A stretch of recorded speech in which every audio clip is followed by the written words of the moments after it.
Depuis quelques années, de nouvelles formes de tourisme qui mettent un accent particulier sur le vécu authentique de la nature et de la culture s'implantent à leur rythme dans le delta du Mekong, le renier de riz du Vietnam.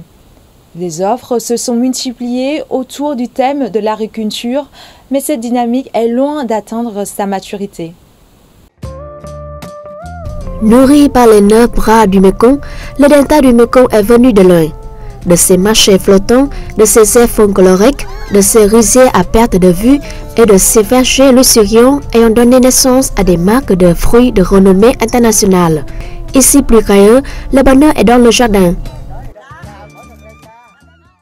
Je suis ravi de pouvoir visiter pour la première fois les vergers charmants de la région du Sud-Ouest. L'occasion de goûter aux fruits abondants, de me balancer dans un hamac, de déguster les spécialités locales. J'aime aussi vivre l'expérience dans la peau d'un paysan vietnamien.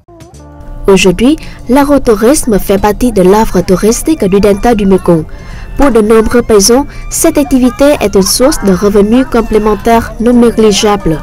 Pour d'autres, elle offre un mode de commercialisation de leurs produits. Auparavant, je limitais seulement mon activité à l'horticulture. Le verger se vendait alors à des prix très bas. Depuis que j'ai choisi d'ajouter à mon verger des activités d'agrotourisme, il s'arrache à des prix en nette hausse. Mais si le delta a beaucoup à offrir, son potentiel n'est pas encore pleinement valorisé. L'une des principales causes du peu de succès rencontré à ce jour par l'agrotourisme réside justement dans un manque de professionnalisme au niveau du développement, de réseautage et de moyens. L'investissement dans la se fait encore de manière volontariste et éparpillée. Il existe des difficultés pour mettre en valeur ce potentiel, en particulier pour ce qui est de l'authenticité et des offres d'expérience vécues.